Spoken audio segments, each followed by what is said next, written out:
One of the themes of the course, maybe the main theme of the course, is the diversities of early Christianity. In fact, a lot of scholars like to talk about not Christianity in the first 100 years, but Christianities. This is one of the themes also of Bart Ehrman's textbook, so you should have picked up on this. There's lots of different kinds of Christianities, and we'll be talking about those kinds. Right. Today, we get to one of the most interesting differences to most people because most modern people are not at all familiar with the Gospel of Thomas. And so the Gospel of Thomas, not in our canon for several reasons, but we can talk about that at some point at the end of the lecture if you want to know. The Gospel of Thomas has become very famous, though, in the last part of the 20th century because it was rediscovered and published, and it's created something of a sensation. According to the tradition, according to the Gospel of Thomas, Jesus had a twin brother, and his name was Didymus Judas Thomas. Now, Didymus is simply the Greek word for twin. It's also used as the Greek word for testicles for obvious reasons. There are usually two of them. So Didymus is the Greek word for twin, and Thomas is from a Semitic word, either Hebrew or Aramaic or Syriac, which are all three similar languages. Thomas would look like twin in those. So the guy's name is Judas. The Hebrew version would be Judah, the Greek word would be Judas, and the English version is Jude. So you sometimes see it in English translations, Didymus Jude Thomas. But it's the same word, Judah or Judas. So his real name is Judah or Judas, and Didymus and Thomas are his nicknames, one Greek and one Semitic or Aramaic. He was the twin brother of Jesus, according to early Christian tradition. Now, just one strand of early Christian tradition, that is Thomasine Christianity, the forms of Christianity popular especially in Syria and the East, which traced their existence back to the Apostle Thomas. So there really was an Apostle Thomas among the 12 of Jesus' disciples, and having the nickname twin. Traditional Orthodox Christians don't believe he was Jesus' twin brother. They just believe that he had the nickname twin because he was somebody else's twin brother. But in Thomasine Christianity, he was connected to Jesus himself as Jesus' twin.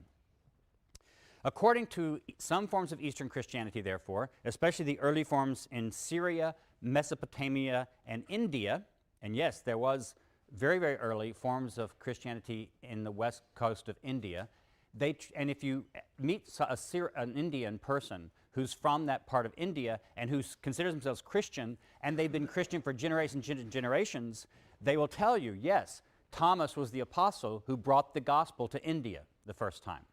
So there are ancient traditions about this, and modern Indian Christians still trace their church back to the Apostle Thomas.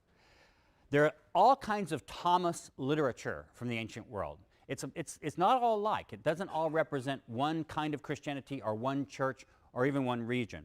But besides the Gospel of Thomas, we know of the Infancy Gospel of Thomas. This is a wonderful little document. If you took my Historical Jesus class, you get to read the fragments of the Infancy Gospel of Thomas that we still have. And it shows Jesus. Everybody wonders, well, what was Jesus like as a kid? You know, what games did he play? Did he play cops and robbers? Did he play with dolls? You know, what did Jesus do as a kid? Well, Thomas tells you. It tells you, for example, that he made a bunch of clay pigeons, and when this Jew, it's kind of an anti-Jewish document, this Jew comes up and says, you're not supposed to be doing that on the Sabbath, so Jesus claps his hands and the pigeons all fly off. The clay pigeons fly off. Or when one of his buddies, he gets mad at one of his buddies, so he strikes the kid dead and then has to raise the kid up again. When one of his teachers criticizes him, he says, "What do you know, you bimbo?" and strikes the teacher dumb and blind or something. You know, so Jesus as a little kid in the Gospel of Thomas, in the Infancy Gospel of Thomas, is kind of a little rat, but that's the way people imagined him as a child. So there's the Infancy Gospel of Thomas. There's the Acts of Thomas, which are very interesting. Thomas comes across as very anti-marriage, anti-family. There's the Hymn of the Pearl, or the hymn, as it's also called, the Hymn of Jude Thomas the Apostle in the Country of the Indians. Same document. We tend to call it the Hymn of the Pearl. There's the Book of Thomas, the Contender Writing to the Perfect. So all of these different texts sprang up in early Christianity, most of them in the 2nd century, The 2nd century was a time of a lot of Christian literature arising in different places that didn't make it into the Bible. Before the discovery, though, of the Nag Hammadi codices, and you probably already know how to spell Nag Hammadi because you've seen it in your textbook. It's just the name of a village in modern Egypt. I don't remember how many I's and D's and M's and D's it has, but it's something like that. That's that right? Dylan, who is one of our teaching assistants, he's an expert on all this stuff, so he can correct me. Nag Hammadi is a village in Egypt, and in 1945, while they were digging for some clay and that sort of thing, some Egyptian peasant found 13 large books.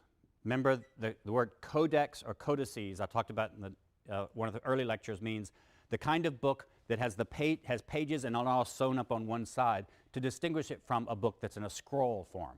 So by this time he found these books. They had been buried there probably sometime in the 4th century, so in the 300s, and they'd probably been hidden there because that's about the time that certain forms of Christianity were being outlawed and declared heretical. There are 13 of these big books, and it's right along the Nile River, and we call these the Nag Hammadi Library or the Nag Hammadi Corpus, the Nag Hammadi text. That's just because the modern village near where they were found is Nag Hammadi. Before this 1945 discovery, and the Gospel of Thomas is one of many, many different texts that were discovered in this library of material. Before this, we knew that there was a Gospel of Thomas because early Christian writers would talk about it, usually to condemn it. And we had a few papyrus fragments, 3 papyrus fragments that had Greek versions of just parts of the Gospel of Thomas, just pieces of it, from Oxyrhynchus, Egypt.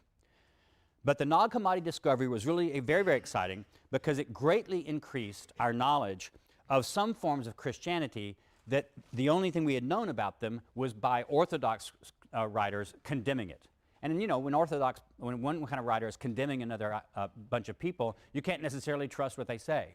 Orthodox writers, for example, claimed that Gnostics, who they took to be these heretics, we would talk about Gnosticism in this lecture, they said, oh, they have these wild sex orgies, and they drink blood, and they have cannibalism. Well, regular Christians were accused by their enemies of doing precisely the same thing.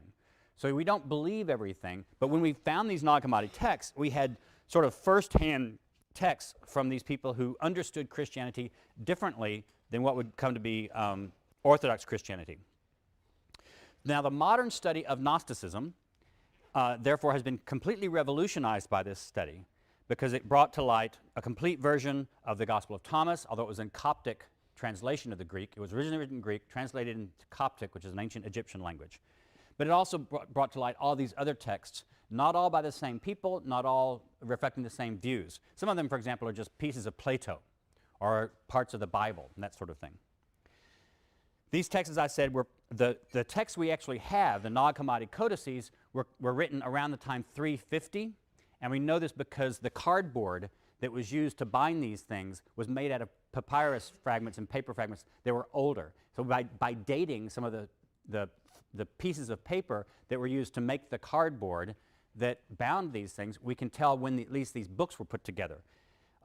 But we think that a lot of these texts were actually written in the 2nd century, and the Gospel of Thomas, most scholars would say, is written before the year 200.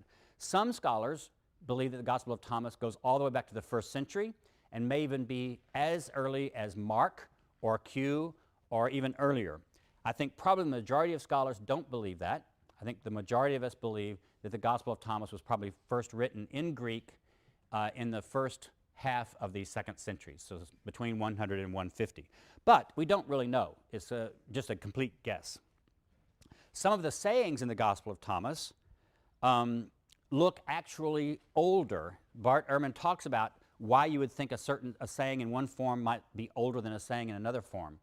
And that's debatable, but some of us, if we just compare the sayings side by side, those in the Gospel of Thomas, to some people would say, well, this looks actually like an older version of this saying of Jesus, or an older version of a parable of Jesus that we find in Matthew or Mark. And so some people have said, even if the Gospel of Thomas itself comes from the 2nd century, it may well contain what are more ancient versions of sayings of Jesus.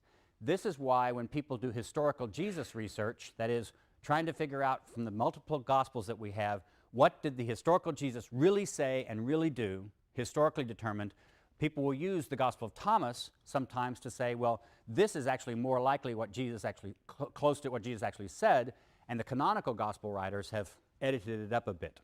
So it's very debatable about that, but that's part of the value of the Gospel of Thomas, is that for a lot of scholars, we believe it takes us back at least to close to the time of Jesus in some of its sayings, but not necessarily in all of its sayings. There are 114 sayings, as you by now know, in the Gospel of Thomas, and as I said last time, scholars like to use 2-bit words when 1-bit words would do just as well. So instead of calling these sayings, you will often see them called logia. That's the plural. Logion is the singular. Logion is just Greek for a saying. So logia is just Greek for sayings. So often in scholarship, in your textbook, sometimes it'll say Logion 114 from the Gospel of Thomas. And that just means saying 114. There are 114 of them. And in fact, they're introduced, the Gospel is introduced by just the words, these are the obscure or the hidden sayings that the living Jesus uttered and which Didymus, Jude, Thomas wrote down. So it gives you sort of its little title right there at the beginning. Notice, there's no passion narrative. There's no description of the death of Jesus. There's no resurrection. And actually, most people think that Jesus speaks as if he's already been resurrected. So does this author intend us to think that this is the post-resurrection Jesus? Or did he just assume that even before his death, Jesus just talked this way? You have to use your imagination because the author doesn't really tell us much. Now, comparisons with other Gospels. Get out your text, your Gospel of Thomas, and read with me through some of these things. Look at Logion 9. This is the parable of the sower. Jesus said, listen, a sower came forth, took a handful, and cast. Now some fell from the pathway, and the birds came and picked them out. Others fell on a rock, but they did not take root in the soil and did not send up ears. Others fell upon the thorns, and they choked the seed, and the grubs devoured them. And others fell upon good soil, and it sent up good crops, and yielded 60 per measure and 120 per measure. That's actually an example of when you have a saying that sounds more primitive, perhaps, in this gospel, because notice how that saying is shorter and a bit simpler than the same parable would be in either Matthew or Luke. An example of why some people say, well, maybe it's more primitive. That one sounds very, very much like what you've got already in the canonical gospel, so it should sound familiar to you. Look at the number 8 right above that. What human beings resemble is an intelligent fisherman who, having cast his net into the sea, pulled up the net out of the sea full of little fish. The intelligent fisherman, upon finding among them a fine large fish, threw all the little fish back into the sea, choosing without any effort the big fish. Whoever has ears to hear should listen. Now this translation, I'm reading from Bentley Layton's translation. He's a professor in our department. He's very famous as one of the top coptologists in the world, and so I'm using his translation of this. But that whoever has ears to hear should listen, even though the translation makes it sound slightly different, that's just exactly the same thing as you see in the Gospels. Let him who have ears to hear, hear. Layton just decided to translate it in a bit more colloquial English version. So that's just like what you would find practically in the other Gospels. Look in 30, saying 30. Jesus said, where there are 3 divine beings, they are divine. Where there are 2 or 1, I myself dwell with that person. That sounds a bit more odd, doesn't it? It sounds a bit like a saying of Jesus in the Gospels that says, wherever 2 or 3 are gathered together, I am there in the midst of them. But what is this about divine beings? Where there are 3 divine beings, they are divine. Where there are 2 or 1, I myself dwell with that person. It's a puzzle. You can tell how it's similar, but not exactly like the Synoptic Gospels. Look at saying 48. Jesus said, if 2 make peace with one another within a single house, they will say to a mountain, go elsewhere, and it will go elsewhere. Does anybody remember what the Synoptic version of that saying says? Anybody know your Bible well enough? Yes, sir? If you have faith the size of a mustard seed, you can tell a mountain to move and it will go. That's right. If you have faith the size of a mustard seed, you can tell a mountain to remove itself and it'll go. So it's in this thing about 2 making peace with another within a house. So it's the peacemaking that seems to give the power. 86.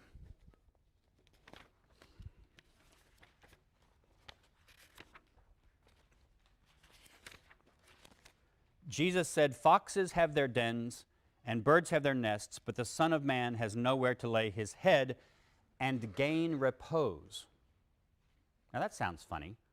Up until the last couple of words, it sounded just like the Synoptic Gospels, but this, at least Leighton, is translated, and it doesn't just say, "and get rest," and rest, lay his head and rest. Professor Leighton has, for some reason, translated this to sound a bit odd, "and gain repose." I think what that means is he's trying to signal that these last two words have some kind of special meaning for this author in this text. What kind of special meaning would that be? And then 113. These are just examples of sayings that look very much like what we already have seen in the Bible. His disciples said to him, "When is the kingdom going to come?" Now we've got this in the Gospels also in the Bible. Jesus said, "It is not by being waited for that it's going to come. They are not going to say, 'Here it is,' or 'There it is.' Rather, the kingdom of the Father is spread out over the earth, and people do not see it." This is not the kingdom coming in the future, as we've seen it in Mark and Matthew and Luke. This is the kingdom is already here around the earth. And if you don't know that, it's just because you aren't recognizing it. There are, though, really interesting peculiarities of the Gospel of Thomas, and let's look at some of those. First, look at 13. These are some sayings that look more odd to us. Jesus said to his disciples, "Compare me to something and tell me what I resemble." This is starting off sounding like what we've seen already. Simon Peter said, "A just angel is whom you resemble." Matthew said to him, "An intelligent philosopher is what you resemble." Thomas said to him, "Teacher, my mouth utterly will not let me say what you resemble." Jesus said, "I am not your teacher, for you..." Now notice Leighton's letting you know. Are you using the same translation that I am? That's right. I thought I gave you the same translation. Leighton says, lets you know because you can't tell in English whether that your teacher is singular you or plural you, and he tells you it's singular in the Coptic. "I am not your teacher." So Jesus is directing this not to all the apostles, but to Thomas in particular, right here. "For you have drunk and become intoxicated from the bubbling wellspring that I have personally measured out." Well, what the hell does that mean? "And he took him," that is, took Thomas, "withdrew and said 3 things to him.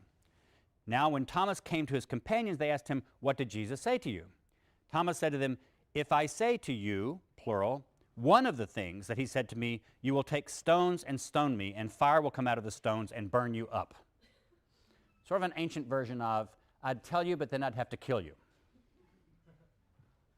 Look at 29.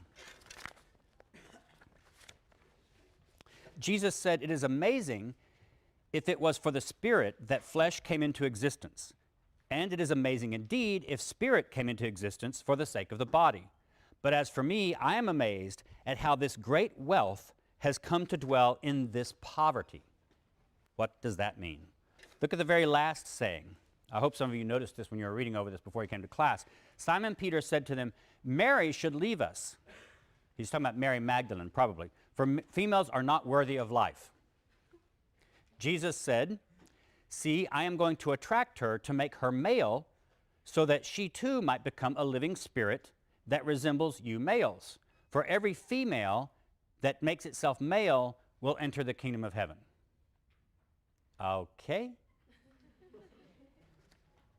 Look at 24. I'm just picking out some sayings that are rather mysterious. His disciples said, "Show us the place where you are, for we must seek it." He said to them, "Whoever has ears should listen. There is light existing within a person of light, and it enlightens the whole world. If it does not enlighten, that person is darkness." The previous saying had this duality of male and female that was somehow significant in some mysterious way. This one shows us there's also a duality of concern to this author of light and darkness. So there's dualisms, and especially a light-darkness dualism, male-female dualism, and a soul-body dualism. We've already seen that. There's also this word that Leighton translates as the entirety, and some modern translations will just leave it, they'll just transliterate the Greek that it's from, pleroma. Pleroma is a Greek word that comes important in some philosophy in the ancient world, and some intellectual, and it just means the all or the fullness. But it's an abstract word meaning full or fullness. But it comes to be some kind of technical term that refers to, I don't know, all of existence or the fullness of being, or like think of German philosophy with fullness with being with a capital B, or existence with a capital E. So that word is often occurs here, and when you see the word entirety in Leighton's translation, he's translated that word pleroma. Jesus said, and this is 67, if anyone should become acquainted with the entirety, the pleroma, and should fall short at all, that person falls short utterly. Several other places, saying 77 has another reference to that. Notice we've already seen that this text does not take the kingdom of God as something existing in the future. In fact, this text is not at all eschatological. Remember, we encountered this word in a previous lecture, which just means something having to do with the end. Eschaton in Greek meaning the end. This author is not eschatological. He doesn't think Christianity, he doesn't think Jesus' teachings are about the future at all. They're about now. They're about the present. So there are several sayings in Thomas, unlike the sayings in the Gospels, in the canon, that are not eschatological. They very much point to the present. There's also something else. This author is concerned about something like integration. Look at saying 61. Jesus said, two will repose on a couch, one will die, one will live. Salome said, who are you, O man? Like a stranger, you have gotten upon my couch, and you have eaten from my table. Jesus said to her, it is I who come from that which is integrated. I come from that which is one. I come from that which is not divided. I was given some of the things of my Father. She apparently, there's a lot of holes in the text where you see those dots, and that's showing that there are lacunae, that is just holes in the actual document that that we get this from. So there are gaps in the text. I am your female disciple, she seems to say to him at some point. And then eventually he seems to answer, therefore I say that such a person, once integrated, will become full of light. But such a person, once divided, will become full of darkness. So there's a divided, integrated dualism that's going on in this text also. The kingdom is invisible. I think I've already pointed this out. The idea is that the kingdom is not something you say, look, it's over there, or look, it's here. 1:13, I've already read that. The kingdom of the Father is spread out over the earth, but most people don't see it. And then look at saying 3, right at the very beginning. Jesus said, if those who lead you say to you, see, the kingdom is in heaven, then the birds of heaven will precede you. If they say to you, it is in the sea, then the fish will precede you. But the kingdom is inside of you, and it is outside of you. When you become acquainted with yourself, now the word acquainted here means when you become really knowledgeable, and it comes from, the Greek word here is gnosis, where we get the term Gnostics. That Greek word means gnosis, but it means gnosis in some kinds of a technical way in these documents, which is it's not something you just know with your head. It's something you really, really know. And so to express that, Professor Leighton usually translates this word as acquaintance, or becoming acquainted with it. When you become acquainted with yourselves, then you will be recognized, and you will understand that it is you who are children of the living Father. But if you do not become acquainted with yourself, if you don't have gnosis of yourself, then you are in poverty, and it is you who are the poverty. What is all this going on? These things are things that sound a bit familiar, and we might be able to figure them out because these are themes. You can tell that there are themes of light and darkness, poor and riches, inside and out, soul and body, spirit and body, male and female. But there are some sayings that are just really inscrutable. Look at saying 7. Jesus said, blessed is the lion that the human being will devour, so that the lion becomes human. And cursed is the human being that the lion devours, and the lion will become human. What does that mean? I have no clue. And that's really honest. Look at 15.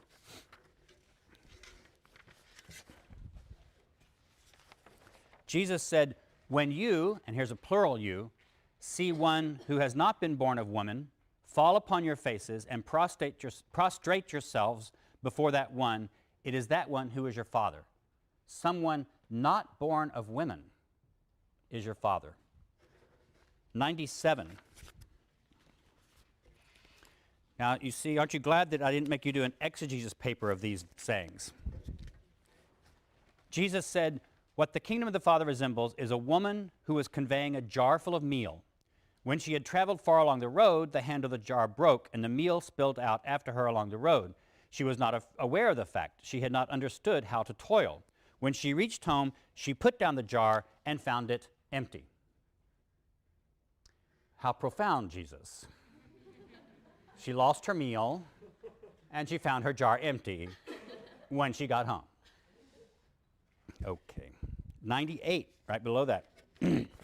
Jesus said, what the kingdom of the Father resembles is a man who wanted to assassinate a member of court. At home, he drew the dagger and stabbed it into the wall in order to know whether his hand would be firm. Next, he murdered the member of court. That's what the kingdom is like. Now you know exactly what the kingdom is like, right? 105. Jesus said, whoever is acquainted with the father and the mother will be called the offspring of a prostitute. All right, what's going on here? This document has caused and still causes all kinds of debate among scholars. You could go online right now and you will see tons and tons and tons of stuff written about the Gospel of Thomas, some by real scholars and intelligent, wise people like me, although I've actually never written about the Gospel of Thomas because I don't want to get in that mess. But I have good scholarly friends who publish on the Gospel of Thomas and argue their theories. Others by just absolute kooks who are using the Gospel of Thomas for all kind of experimental spirituality and religion and, mind stuff.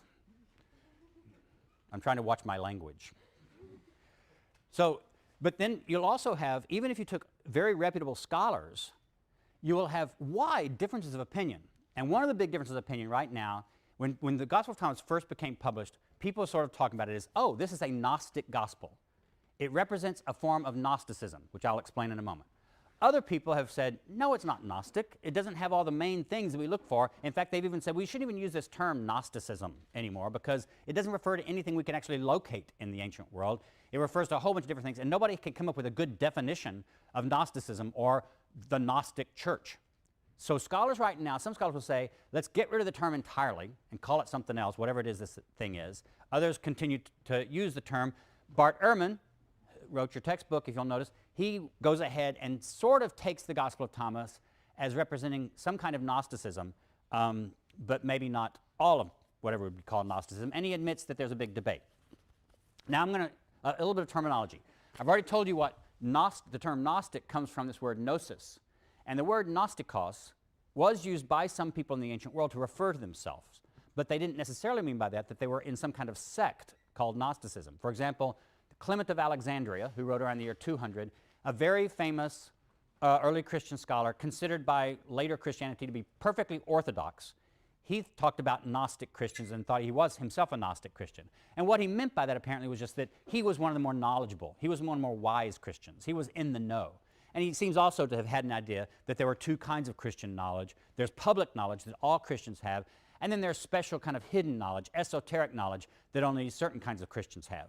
And so this idea that you have esoteric knowledge would be called a Gnostic kind of notion. So there are even Orthodox Christians who might use the term Gnostic in the 2nd century to refer even to themselves. So that's just what the word Gnostic often meant. It would have looked a bit weird to an ancient Greek speaker, but it would have been understandable as simply a knowing person. There are other terms, though, that I want to talk about. I've already mentioned, I believe, the term proto-Orthodox.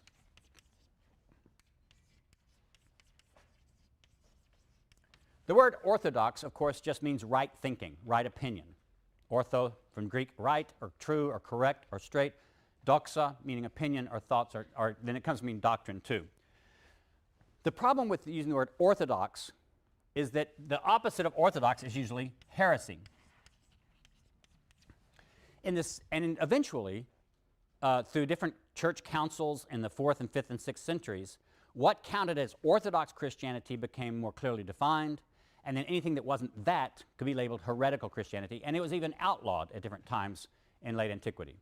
So, for example, the Nicene Creed that proclaims that the doctrine of the Trinity becomes Orthodox. Doctrines that say that the Trinity is not true, or that there's not the Holy Spirit and Jesus and the Father, are not Orthodox. They're heretical, or sometimes you'll see the term heterodox. Hetero just means other. So it's not ortho, it's other. So Orthodox, though, the problem is we can't retroject that term easily back into the 2nd century, because in the 2nd century, there are tons of different Christians and tons of different churches that had many different views, and they didn't all agree. Some people were sort of experimenting with the doctrine of the Trinity, but a lot of Christians wouldn't have recognized the doctrine of the Trinity in the 2nd century. Some people believed that Jesus was fully divine. Other people believed, no, he was fully human but not divine. Some people believed he was both. Some people believed he was a mixture of both. Some believed that sometimes he was one, sometimes he was the other. We'll come back to this issue of what did people believe Jesus was, and that's the doctrine of Christology. What do you believe about Christ? But right now, I'm just going to tell you that we call Christians in the 2nd century and the 1st century proto-Orthodox, because we know that calling them Orthodox is anachronistic in this time, because there wasn't two clearly delineable Orthodox and heretical groups or churches. Proto just means earlier than, or the first.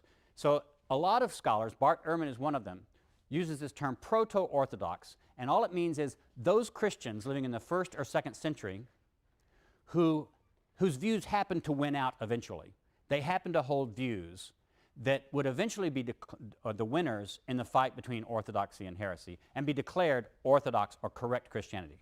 So proto-Orthodox, there was no Christian running around in the 2nd century calling himself a proto-Orthodox Christian. They didn't know they were proto-Orthodox yet. But their views eventually won out. So these different terms will come over and over again. Proto-Orthodox just means someone who sort of had correct Christological views, that is, correct by later standards, but they held them before these standards had won out in the debate.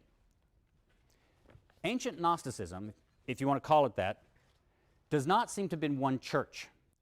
What I'm going to call Gnosticism is an intellectual movement that seems to have been around beginning in the 2nd century, certainly, and becomes important through the 2nd, 3rd, and 4th centuries.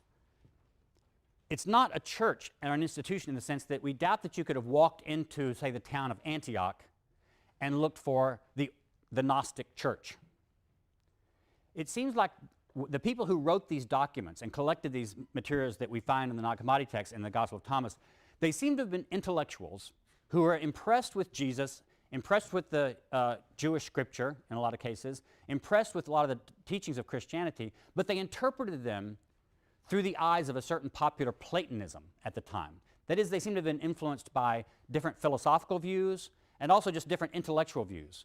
So when they read the book of Genesis, for example, they would read the book of Genesis, but read it as if they were reading it through the eyes of Plato's Timaeus, the great Platonic dialogue in which Plato puts forth his own sort of cosmology and his own view of the gods and the world. So some of their writings sound like they were reading basically good scripture, but reading it through the eyes of certain kinds of philosophy. And so what we've come to call Gnosticism in the ancient world is a range of ideas that may have been actually embodied in particular people, or it may have been that some of these just intellectuals were just playing around with ideas and writing them up in books and having reading clubs where they got together every Monday night, and drank some beer and talked about their Gnostic ideas. Platonism itself might be called proto-Gnostic, that is, Gnosticism before Gnosticism. For example, in Platonism, especially of this time, you have a strong emphasis of a dualism of body and soul, or body and spirit. And in that dualism, often the body or the materiality, the fleshly existence, the harder matter of things, becomes less good, sometimes even probably bordering on evil in some people's thought, and spirit or the soul or the mind is the good thing. So you have a mind-body dualism, a body and soul dualism. And often there's a deprecation of the body and a deprecation of matter as morally inferior.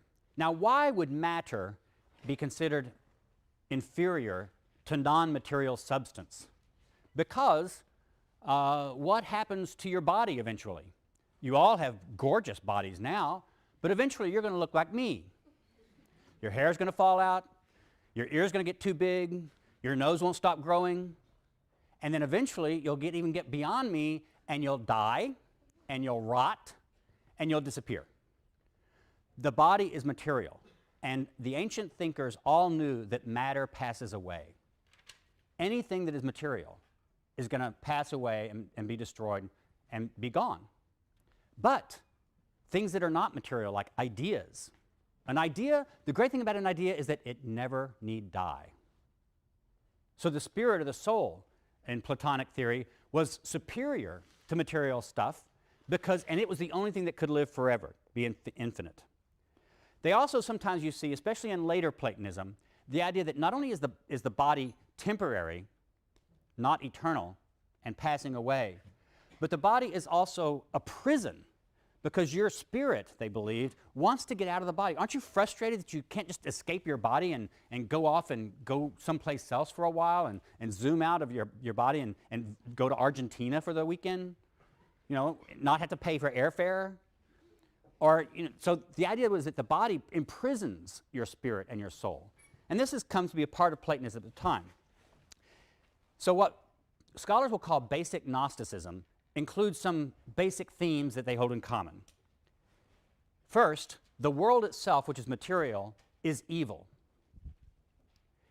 Salvation, therefore, from the world must be escape from this physical world into something else.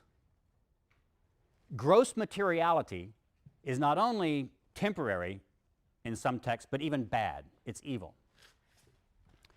And salvation, therefore, must be the knowledge of how you, that is the real you, your brain, not your brain, your mind or your soul or your spirit, not your body, that real you is existing in this material body, but salvation will be if it can learn how to escape the body and escape materiality.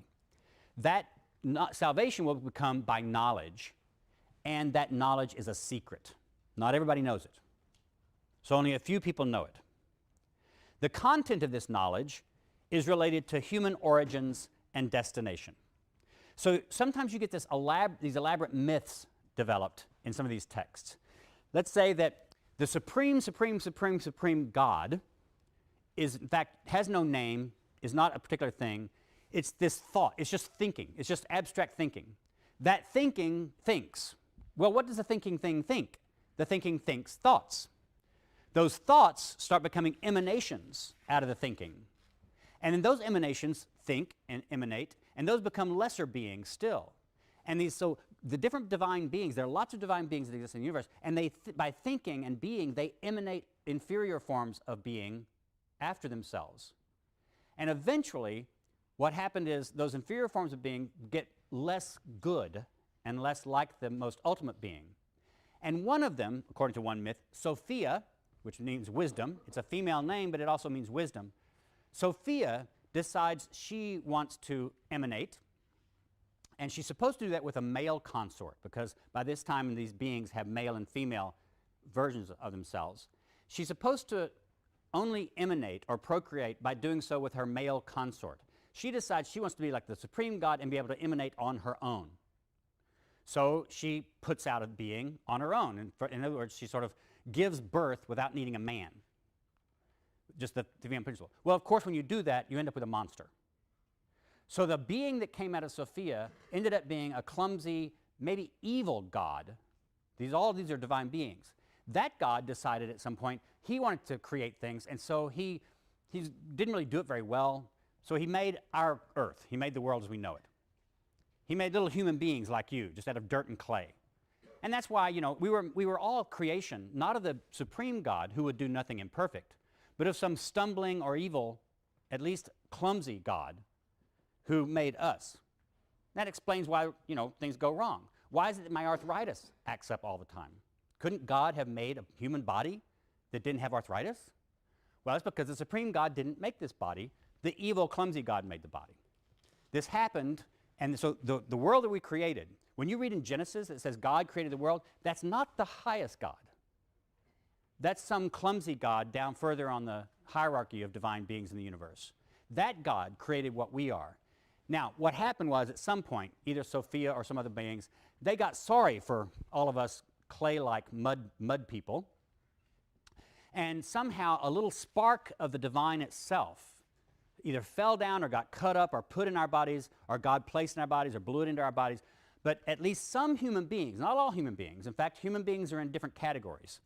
There's, the really low human beings like undergraduates. Then there are beings who are a little bit higher like graduate students.